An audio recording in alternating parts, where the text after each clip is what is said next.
Hi, this is Cheryl, and I'm going to pull a card from the Believe in Your Own Magic deck.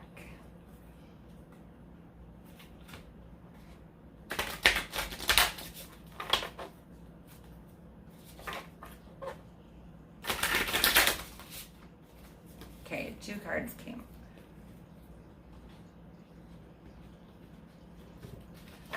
Okay, spaceship, don't be afraid to sing, and gray, endings are inevitable. 43 and 37. You've been made to believe that your voice, that your unique point of view in this world isn't worth very much. Let me tell you that it couldn't be further from the truth. Your words are worth all the stars in the night sky, so don't forget to sing whenever you have the chance. Your voice is powerful enough to sink a dozen spaceships. And as humans, we tend to see things in black and white, forgetting to account for all the gray in between. So there's someone in your life who's begun to fade away, or maybe they're gone altogether now. Don't fight it. Real relationships are not the same as the fairy tales we know and love. There are no neat and tidy bows to tie things up at the end, leaving you satisfied. Acceptance isn't easy, but it's a thing you need to work toward. We create our own closure. And that is the reading for today. And that's what Spirit had to say today. Thank you. Okay, I'm also going to do a card from the Oracle of the Seven Energies deck.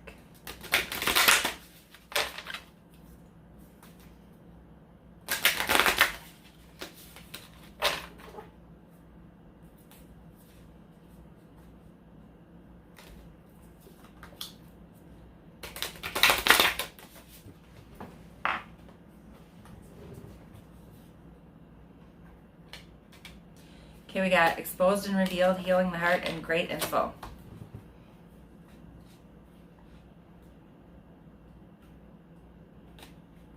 When you experience shame, you don't just feel like you've done something wrong, you feel like you are wrong, fundamentally flawed. Know that life loves you and the universe doesn't make junk, only magic. However, many social interactions, especially online, are steeped in distorted, unhealthy ways of expressing pain by shaming. Here's the way out of this. See shame as the heart-wrenching cry for help that it is. Consider whether you could have been triggered in the outer world by unresolved issues that matched all of your inner pain points. If someone is shaming you, perhaps you have triggered them. How miserable they must be to expend their energy on such toxicity. They are drinking poison, hoping you will get sick. You cannot love someone out of their shame. You can only show compassion for both them and yourself. Set a healthy boundary and refuse to fan the flames. Look upon shame as an opportunity for growth, evolution, healing, and freedom. With this in mind, can you let go of your attachment to control? Admit that this emotion isn't something you have power over and surrender to a higher power. There's sacred quality to the vulnerability inherent in admitting you can't do this alone. When you allow yourself to be laid open in this way, you gain a beautiful new perspective. Then the heralded shame has the infinite power of the divine to set you free.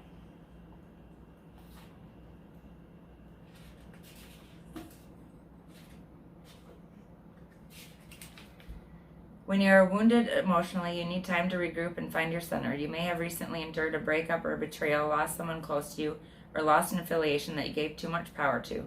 Perhaps you're watching someone go through a difficult time and feel bad that you can't help them. Maybe you're still not over a past disagreement. No matter the cause of this heartache, deep healing is called for.